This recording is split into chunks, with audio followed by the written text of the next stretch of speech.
सोचिए, ठीक इसी वक्त, इस पल जब आप ये वीडियो देख रहे हैं, किसी दूसरे ब्रह्मांड में आप एक एस्ट्रोनॉट हो सकते हैं जो किसी अनजान ग्रह की सतह पर अपना पहला कदम रख रहा है। या शायद आप एक राजा हैं, एक ऐसी सभ्यता के जिसका हमारी इतिहास की किताबों में कोई जिक्र तक नहीं। और शायद एक ऐसा भी ब्रह्मांड है जहां धरती कभी बनी ही नहीं, जहां इंसान का वजूद ही नहीं, जहां सिर्फ खामोशी है, अनंत गहरी खामोशी। ये सिर्फ कोई साइंस फिक्शन फिल्म की लाइन नहीं है, ये एक वैज्ञानिक संभावना है। और आज हम उसी संभावना का पीछा करेंगे, उसकी गहराइयों में उतरेंगे, जब तक आपकी सोच की हर एक सीमा टूट न जाए। स्वागत है मल्टीवर्स थ्योरी में। पहले अपने घर को समझते हैं। हमारा यूनिवर्स, वो ब्रह्मांड जिसमें हम रहते हैं, लगभग 93 बिलियन लाइट ईयर्स बड़ा है। एक लाइट ईयर मतलब वो दूरी जो रोशनी एक साल में तय करती है, और रोशनी की स्पीड है 3 लाख किलोमीटर हर एक सेकंड में। 93 बिलियन लाइट ईयर्स। ये संख्या इतनी बड़ी है कि हमारा दिमाग इसे पूरी तरह समझ ही नहीं सकता। अगर आप आज चलना शुरू करें, बिना रुके, बिना थके, तब भी आप इस यूनिवर्स का किनारा कभी नहीं देख पाएंगे। ना आप, ना आपकी आने वाली हजारों पीढ़ियां। और फिर भी स्टीफन हॉकिंग कहते थे, ये तो सिर्फ शुरुआत है। ब्रायन ग्रीन, जो दुनिया के महान थ्योरेटिकल फिजिसिस्ट्स में से एक हैं, उनका मानना है कि हमारा यूनिवर्स अकेला नहीं है, बल्कि ये तो एक बहुत बड़ी कहानी का सिर्फ एक छोटा सा हिस्सा है, एक फुटनोट। तो अगर हमारा यूनिवर्स इतना विशाल होने के बाद भी सिर्फ एक फुटनोट है, तो पूरी किताब कितनी बड़ी होगी। अब कल्पना कीजिए, एक विशाल अनंत समुंदर, कोई किनारा नहीं, कोई तल नहीं, बस पानी और पानी और पानी। और उस समुंदर में है बुलबुले, करोड़ों, शायद अनंत। हर बुलबुले के अंदर एक अलग दुनिया, अपने खुद के नियम, अपनी खुद की फिजिक्स। कॉस्मोलॉजिस्ट्स इसे कहते हैं इटर्नल इन्फ्लेशन थ्योरी। इस थ्योरी के अनुसार हमारा यूनिवर्स एक बहुत बड़े इन्फ्लेशन इवेंट के बाद बना, एक ऐसा विस्फोट जिसमें स्पेस खुद इतनी तेजी से फैला कि पलक झपकते ही एक पूरा ब्रह्मांड बन गया। लेकिन ये इन्फ्लेशन रुका नहीं, अलग अलग जगहों पर ये अलग अलग समय पर रुका, और हर बार जब ये रुका, एक नया यूनिवर्स बना, एक नया बुलबुला।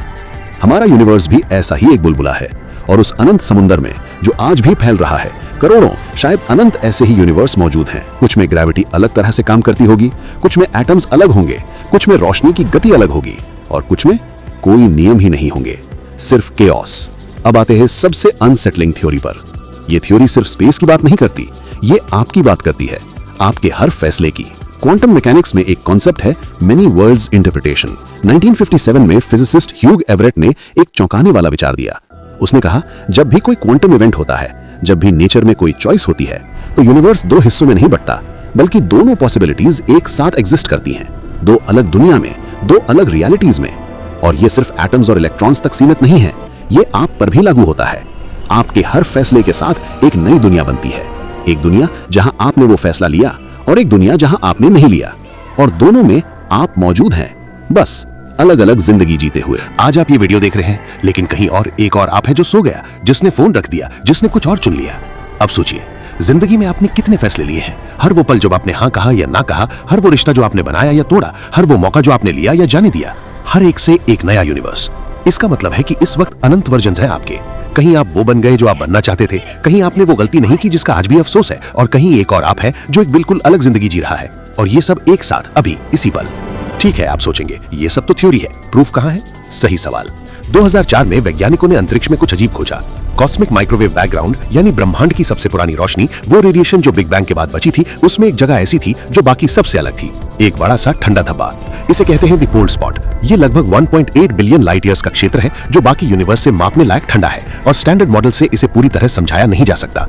कुछ वैज्ञानिक कहते हैं कि ये सिर्फ एक स्टैटिस्टिकल एनोमली है, लेकिन कुछ कॉस्मोलॉजिस्ट्स एक और एक्सप्लेनेशन देते हैं जो कहीं ज्यादा दिलचस्प है। शायद हमारे यूनिवर्स ने कभी किसी दूसरे यूनिवर्स को छुआ था, एक कॉस्मिक कोलिजन, दो ब्रह्मांडों का टकराव, और उस टकराव का निशान आज भी मौजूद है, हमारे यूनिवर्स की सबसे पुरानी रोशनी में जमे हुए। अगर ये सच है तो ये सिर्फ एक थ्योरी नहीं, ये एक निशान है, एक घाव, इस बात का सबूत कि दूसरा यूनिवर्स मौजूद है और हमारा यूनिवर्स कभी अकेला नहीं था। हम उस टक्कर का निशान अपने साथ लेकर चल रहे हैं, बस हमें पता नहीं। तो ये सब हम पर क्या असर डालता है?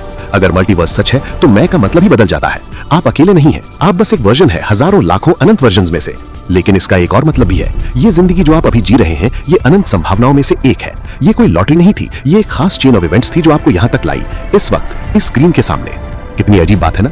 इतने सारे यूनिवर्स में, इतनी सारी पॉसिबिलिटीज में आप यहाँ हैं, सोच रहे हैं, महसूस कर रहे हैं। शायद मल्टीवर्स का सबसे बड़ा सबक ये नहीं है कि हम कितने छोटे हैं, शायद ये है कि हम कितने खास हैं, कि इतनी अनंत संभावनाओं के बीच ये खास पल, ये खास जिंदगी वजूद रखती है। मल्टीवर्स अभी तक साबित नहीं हुआ है। हो सकता है ये सिर्फ एक खूबसूरत मैथमेटिकल इक्वेशन हो जो यूनिवर्स की भाषा में लिखी गई हो, लेकिन जिसका कोई असली अस्तित्व ना हो। या फिर ये सच हो। और अगर ये सच है तो कहीं एक और आप है जो ये वीडियो नहीं देख रहा, जो ये सवाल नहीं पूछ रहा, जो कभी ये सोच भी नहीं पाएगा कि अस्तित्व इतना गहरा हो सकता है, लेकिन आप सोच रहे हैं। और शायद यही फर्क काफी है। अगर आपको मौका मिले अपने किसी दूसरे वर्जन से मिलने का, तो आप उससे क्या पूछेंगे? कमेंट में जरूर बताइए। और अगर ये सफर आपको पसंद आया हो तो स्पेलिकोलॉजी को सब्सक्राइब करें, क्योंकि ये तो सिर्फ एक ब्रह्मांड था, अभी बहुत सारे बाकी हैं। मिलते हैं अगले यूनिवर्स में।